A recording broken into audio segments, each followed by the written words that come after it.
joy in the heavens, a smile on the mountains, and melody sings everywhere. The flowers are all laughing to welcome the morning.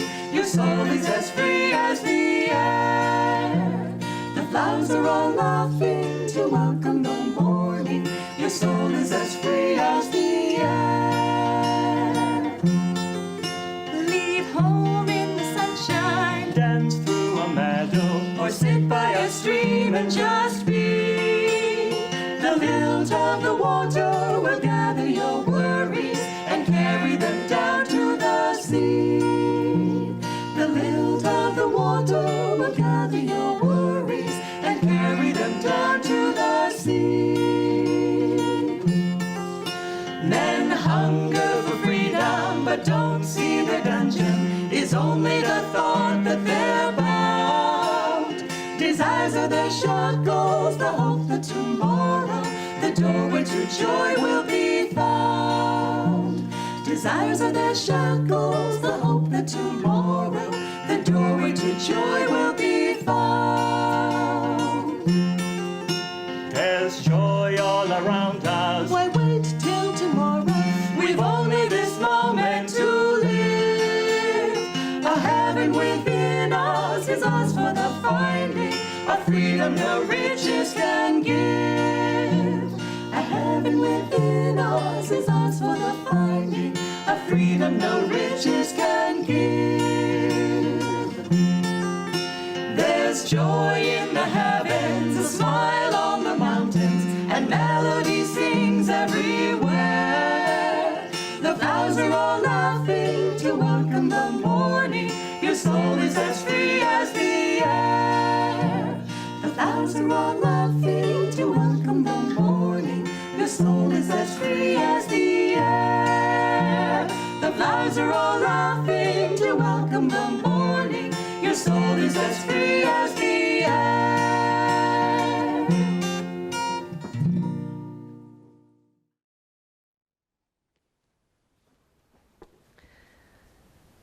Now, keeping your eyes closed and the inward gaze, we're going to be listening to these words from Affirmation for Self-Healing by Swami Kriyananda.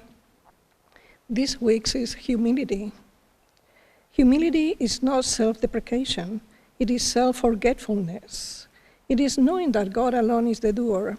It is the realization that nothing in this shadow world of appearances is all that important, except that it draws closer to the Lord. Never tell yourself that you are sinful or weak or incompetent or lazy, except as such statements may help you to surrender joyfully to God's power. Then live by thy power. Never wear the mask of false humility. Humility is self-acceptance, self-honesty. You have a right to all power if you seek it in infinity, and if you never hold the thought that it resides in your little self. Now we're going to do the affirmation first out loud, and then a medium voice, softly whispering, and then mentally. And just bring a lot of power into this affirmation. I live by thy power, Lord. What I have is ever thine, ever thine. What I have is ever thine, ever thine. Softer. I live by thy power, Lord. What I have is ever thine, ever thine. Whispering now. I live by thy power, Lord. What I have is ever thine, ever thine. And now mentally, I live by thy power, Lord. What I have is ever thine, ever thine. Thou art the doer, Lord, not I. Express thy perfection through me as I strive eagerly to live in thy light.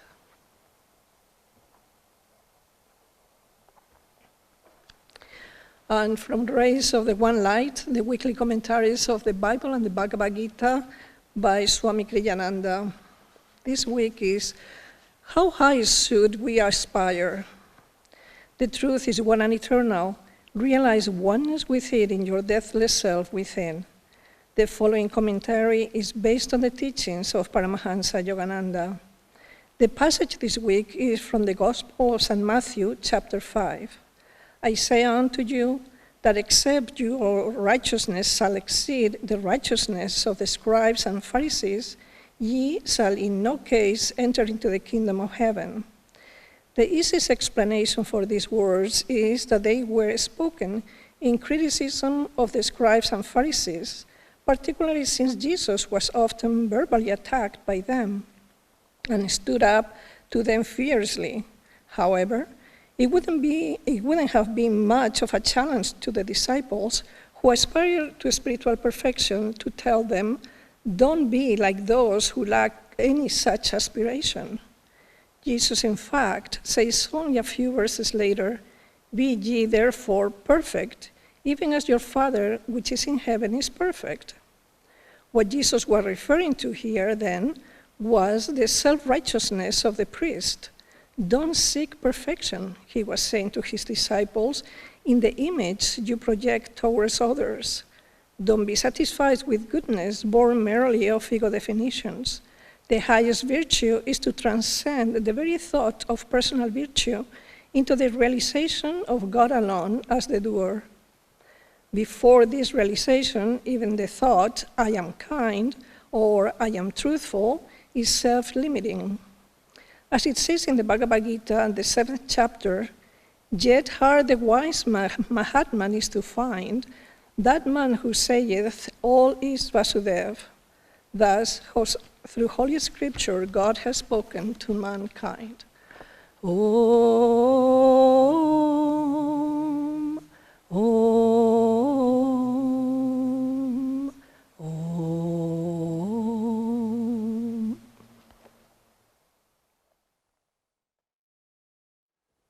I'd like to welcome you all to our Sunday service being broadcast here from the Temple of Light in Ananda Village. To wherever you are, thank you for joining us. My name is Atman. This is Bhaktimarg. We both serve here at Ananda Village. And thank you for being with us. Let's continue with Whispers from Eternity, a reading from Yogananda's Prayer Demands. This is, Divine Mother, come thyself into the waiting temple of our love. Divine Mother, be thou the only flame shining on the altar of our hearts. Burn away any darkness that lurks there. Divine Mother, be thou the only fragrance rising from the incense of our love for thee. Permeate any dark nook in the hearts also of those we love. In our tears of love for thee, wash away what attraction we feel for material objects. In our tears of communion with thee, wash away all the sorrows of earth forevermore. Divine Mother, unite our separate hearts into one great love, wherein thy omnipresence can rest forever and forever. Teach us to behold our latent perfection in the clear mirror of thy divinity. Let the altar flame of our love for thee rise in triumph, shaming the little hissing sparks of all earthly desires. O Divine Mother, may our love be a shooting star, racing gloriously through dark skies of forgetfulness, cutting its way through dark thunder clouds of worldly preoccupation. Divine Mother, a million distractions have come to lure us away from thoughts of thee.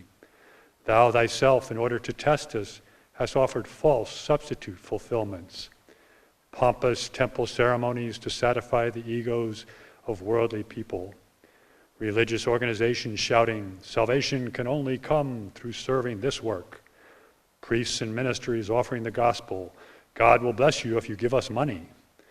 O Mother, I have done with such outward shows in thy name. I await thee now in the inner temple of my love. Steal softly into this silent temple, Mother. With lamp and flame, banish the darkness of my long ignorance, and grant me safety in thy ever-shining bliss.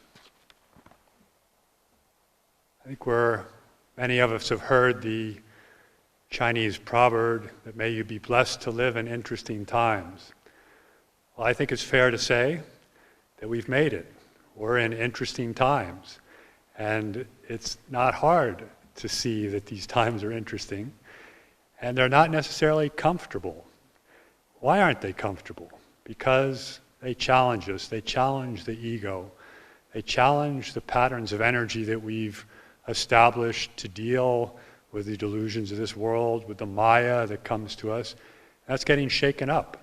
And that shaking causes a little fear, a little anxiety. But more importantly, it causes us to redirect energy, to make some changes in our life, to decide what it is that's important, what it is we want to do, how it is we're going to go forward. And I think that's what the great blessing is, that the opportunity we have is to really take a look and be clear about what it is that we need to do. Be clear as what it is our energy, where it needs to go. And, maybe take a step back from those ego habits that we had that made it all look sort of normal. Because what does the ego do? The ego likes to look at the world, and even as we're on the spiritual path, the ego still likes to put things in understanding. It likes to categorize Maya. It likes to think it's in charge. And so, okay, all these things work. When that gets broken up, we have a chance to really look behind that and really question some things. I'm reminded of the story, one of my favorites in the Mahabharata, where Yudhishthira and his brothers are out in the forest in their exile, and they're thirsty. And they see a lake off in the distance, and he sends one of the brothers, goes off, and there's a presence in the lake that asks questions. And if you don't answer the question right, you can't drink from the lake. Well, the brothers drink from the lake anyway, and they fall down dead. And another brother goes, and another brother goes, and another. And finally, only Yudhishthira is left, and he goes to drink from the lake. And he starts answering these questions. And since he is the embodiment of truth and dharma, he answers these questions, and he answers correctly. And the one I was remembering today for the service was, the question is, what is the most incredible thing in the world?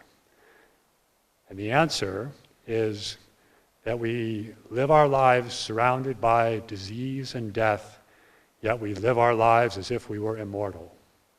And isn't that true? We live all the time as if we are going to live forever, that this pattern is going to continue. Well, guess what? These interesting times have shaken us up a little bit. And they say, we are seeing disease and death a little bit closer up. We are starting to question, are we really immortal? Well, we're not.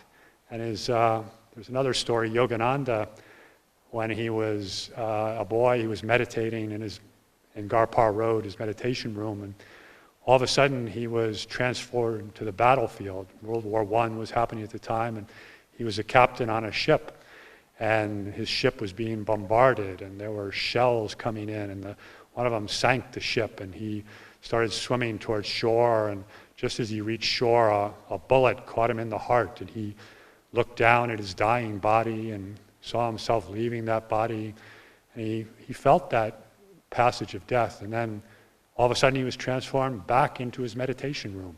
He's going, oh, I'm alive. Oh, thank God, yes. What was that? Oh, okay, I'm in my body. I'm okay, I'm alive. And then boom, the scene shifted again, and he was back on the battlefield, and he was bleeding, and he had left his body, and he was dying. And he shifted back to his meditation room. He called out and he said, Divine Mother, am I dead or am I alive? And Divine Mother said, you are neither. You are the immortal soul. Death is as much of an illusion as your life. Cling to me, cling to that one soul source within, and know that that is your true reality. And that's the message for us in these times. Cling to that one soul source, that one true reality. So how can this help us, these interesting times? Well, one thing is we're being forced to have a little bit more simplicity in our lives. And how often do we blame the restlessness of all the billboards, all the advertisements, all the traffic, the commute, the going back and forth, seeing all these things? How often do we blame that for our restlessness? Well, now's our chance that our universe is shrunk down. Most of us are pretty much inside our houses. It's a pretty simple universe. I mean, we're still doing some of our service. Many aren't. Many are doing new service, taking care of children in ways they've never have. But that simplicity of that life can really help us to establish new habit patterns, because the old habits, the old ways our energy went during the day aren't there anymore. So what are we going to do with that excess energy, or that change, that freed up, as Jyotish and Devi were talking about? Habits rule so much of what we do. Now's a chance where we can really look, where did that energy used to go, and where can I bring it back to now? And so the same forces of the world are still there. The forces of separateness, of delusion, satanic forces of anger, fear, greed, hatred, jealousy, anxiety. Those forces are there. They're being amplified in some ways by what's going on. But they're also, the forces of unity are there, the forces that bring us back to oneness, the forces for God. We have to remember that there's no disruption in the divine supply chain right now. There are no grace factories in China that are being put tariffs on and being shut down. There are no grace manufacturers in the Midwest who are dealing with outbreaks of illness in their workforce. The divine channels don't go through the usual supply chains. And that divine grace is always there. It's still flowing. Matter of fact, now it's probably more open than ever because it's drawing on us. And what disrupts the divine supply chain of grace? It's us. It's our restlessness. It's our lack of focus. It's our disruptive forces, anger, fear, greed, hatred, and jealousy. When we're in those, we're not able to receive that grace that comes. But when we're open to it, that divine grace is always there. We can always tune into it. We can always bring that into our lives. And there's some interesting things that start to happen maybe in this time in our lives, some things that we see that maybe we didn't see as we reestablish some habits. And because they're new, it gives us a chance to maybe be a little bit more cognizant, maybe to extract those tentacles of ego that make us seem this is normal and not question it. So as we change our habits and as we do new things with our time, let's be aware of, are we going towards unity? Is this bringing us joy? Or am I going towards separation? Is this taking me in the other direction? For example, a common thing, which many of us, myself included, seem to have gotten into is trying to stay up on what's going on. And we're taking in more media, more news, more things. Okay, what's happening in the world? What's going to go on? What's next? What's the next step? How does this work? And you have to ask yourself, okay, I just read this huge, long news feed. I just listened to the media. And what happened? Well, I might have gotten really a little anger at our commander-in-chief or at some other things that were the brunt of my anger. Does that help anything? Am I really going to change anything by being angry at the commander-in-chief? Probably not. And how do I feel when that happens? What's happening to my thing inside? Or when it's just really all too much and I have a Netflix subscription and it's all free and I can binge watch a whole season of Downton Abbey or West Wing or any of my favorite shows, and you know, I just need to disconnect. I'm just going to do that. And 3 hours later or 5 hours later, how do I feel? How does that make me feel? Yeah, I've escaped for a while, but what's it do inside? Is that the right thing? Am I going towards separation? Am I going toward unity? Or am I just going down into a tamasic state? And let's look. I mean, I didn't used to binge watch 3 hours of things, so I can really see it. I have a comparison here. I did this is new. Is this a good thing? Okay, let's evaluate. Let's also evaluate, you know, I'm gonna raise my energy, I'm gonna meditate longer. I just did a 3-hour meditation. It wasn't easy because there's nothing sort of pushing me to do that. There's nothing helping me to do that, but I overcame that. I redirected energy that I had and I did that. How did I feel after that? I just went out for a walk. I was walking with Divine Mother, looking at this beautiful spring weather we have here. How did I feel after that? Was that the right thing? Is that better than binge watching?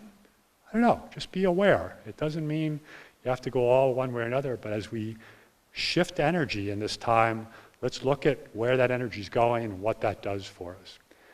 Now, we might also find that there's some interesting things that come up, and this gets back a little bit to the reading that we were looking at today, of some very subtle things that we need to look at in our personality, that in the busyness and restlessness of every day, we may not be so aware of these things. But now in these special times, they can come a little bit more into focus. For example, how many times in the past have we said, you know, I am just way too busy serving. I've got way too much to do to really get in a nice long sadhana. And, you know, what I have to do is really important, and so my meditation isn't going to be as long. I'm going to, you know, I've got way too much to do. Well, guess what? Right now, we probably don't have as much left to do. So we could always think, yeah, I'm going to be meditating more.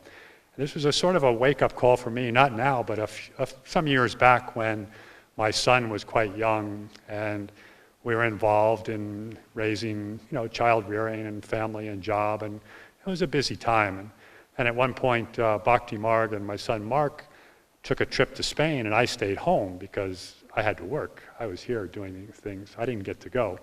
So I was thinking, oh, finally, I know I don't have the obligations of family. I'm just here by myself, and I'm going to meditate a whole lot more. I'm going to do all these things that my ego said I was wishing I was doing but didn't really want to do anyway.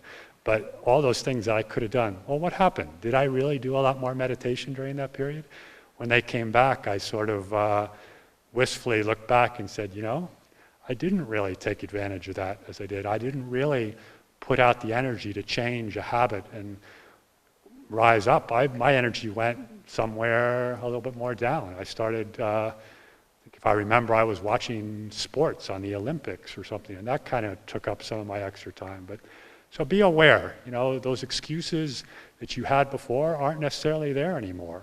And just be honest with yourself. Which way am I going?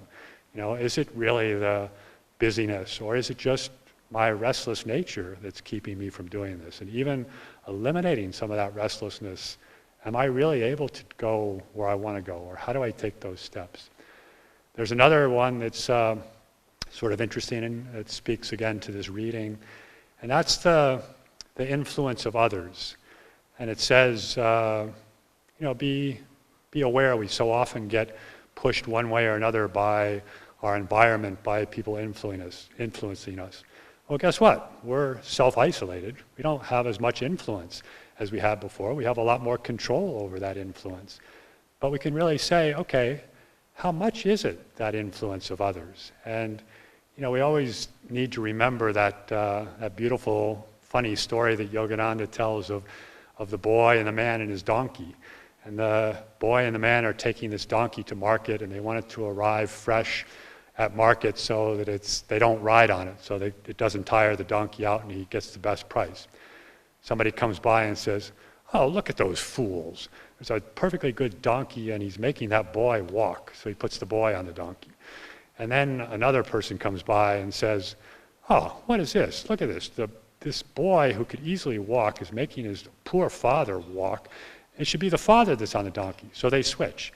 And then again, another one comes by and says, well, what is this? There's a man here and his son, and they both could be on this donkey. Why should this donkey be getting a free ride? So they both get on the donkey. And then, of course, the next person comes by and says, oh, these people, look what they're doing to this poor little donkey. They have a man and a boy on the donkey, and this donkey's gonna be driven to its death. And the man just gets fed up with it all, throws the donkey off the bridge and goes home. So we always have to be aware of what all those messages are saying to us. And as we filter a lot of those out of our lives, we can gain a little bit more awareness of what those messages were doing to us, how they were affecting us, how they were influencing what we said and did. And you know, this can be in two ways. And I think for those of us who live in spiritual community or who have been connected with spiritual works can appreciate this. So we're both less influenced by those that are drawing us outward into materialism, which is good. Maybe it's your co-workers if you're working a job outside. in the society. Maybe it's your family, maybe it's, your spouse or friends who aren't on the path, and they've faded away a little bit. You're not necessarily as in contact with them as you were. You're not necessarily being pushed by all the billboards out there and the materialism. But you also may not be being pushed as much by your spiritual friends, and you might be missing that support, that satsang, which is really important, that company with truth seekers of helping bring us into those helpful habits. And, do we meditate as much when, the people who we think might be watching us don't notice that we're not at morning meditation in the temple? I mean, nobody's really watching you, but there are these subtle things in our lives, these subtle influences from outside. As it says in the readings, ideally we need to get beyond all those influences, even if they're good influences, even if we're thinking this is what I should do. Again, we haven't really reached perfection until it doesn't even come up as a question. In the short term, the good influences aren't necessarily a bad thing, and we might want to do, if we recognize, nobody knows if I'm meditating or not, and guess what? My meditation fell off a little bit here. Well, we might want to get some of those influences back, because that's pushing us in the right direction. And those influences could be having a meditation buddy, somebody who joins with you, somebody you're connected with, connecting with online communities. We have lots and lots of things going out from Ananda.org that you can keep connected. There's places all around the world. There's meditations that are still happening. These influences help us. And if we're not there yet to be completely on our own in seclusion and isolation, doing what we'd like to see ourselves doing, bring those influences back in. There's yet another subtle influence, again, that speaks to the reading this time. And as it says in Matthew, that Matthew chapter 6, verse 1, many pious men offer their alms in public. And what effect does the ego have on trying to get in there and grab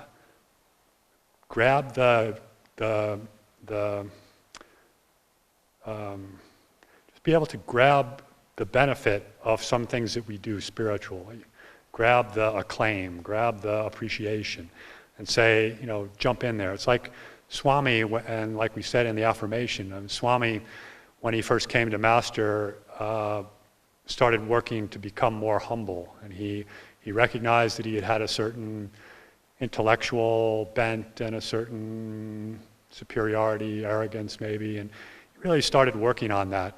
And then to his horror, he became aware one time that his ego was trying to jump in and be proud for the humility that he was experiencing. So, you got to be careful. The ego will jump in there with anything.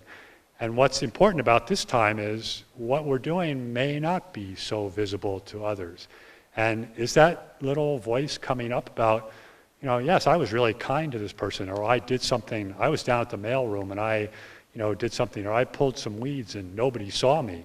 And, hey, nobody's really appreciating me. How come that's not going to work? Well, forget it. That's just the ego. I mean, it helps us to see, we still have a little bit of work to do. We're still trying to move in that direction of getting away from the ego, trying to grab credit for all these things we do.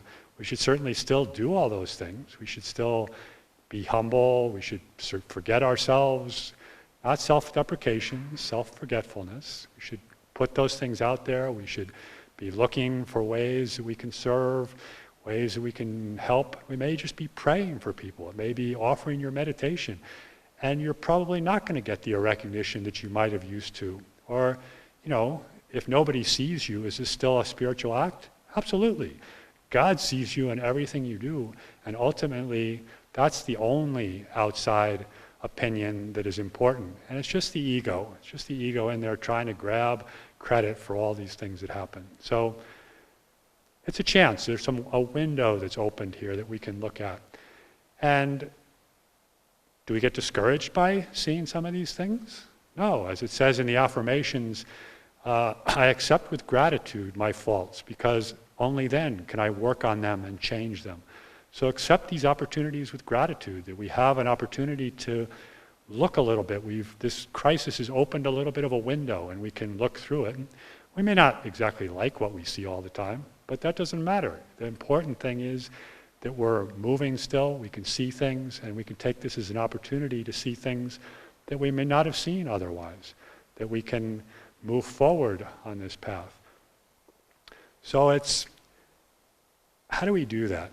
And of course, the most important thing is to see God as the doer. This is what the reading this week was all about, and it's just get past all these tentacles of ego, and just, we just have to realize that the struggle, the struggle towards self-realization is just an ongoing struggle against the ego for everybody, in every case, in everything, and it's just there until it's not there, and we just have to keep moving forward.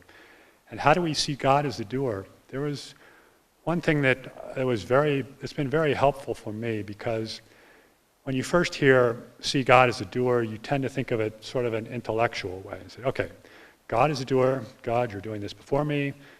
For me, God, you're here. You're doing this. But if it remains just an intellectual concept of God is doing this through me, okay, right, God is doing this through me, it doesn't really take hold. It doesn't really have that much reality, and it's soon forgotten, and we're back into our rational, intellectual way of doing things, and that's what's moving us forward.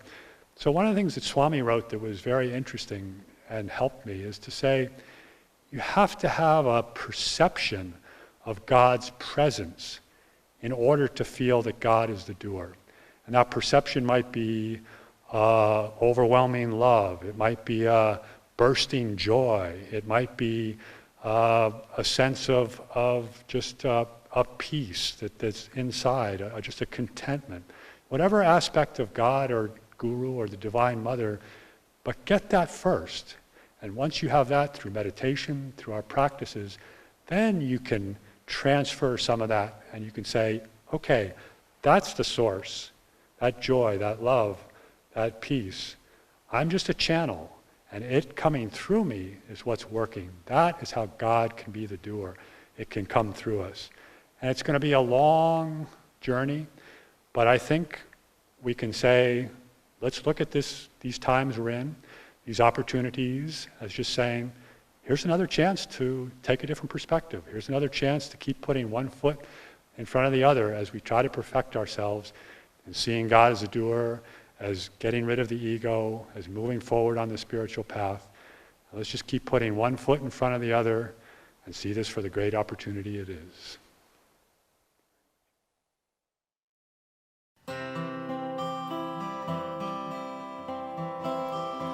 Is there anywhere on earth perfect freedom, sorrow's dearth, selfless friendship, blameless birth, cherish these, naught else has worth?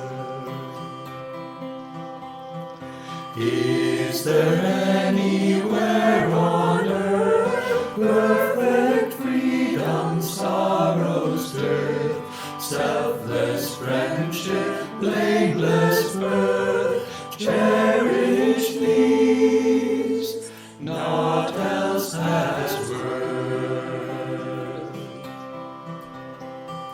Is there anywhere on earth perfect freedom, sorrow's dearth, selfless friendship, blameless birth, cherish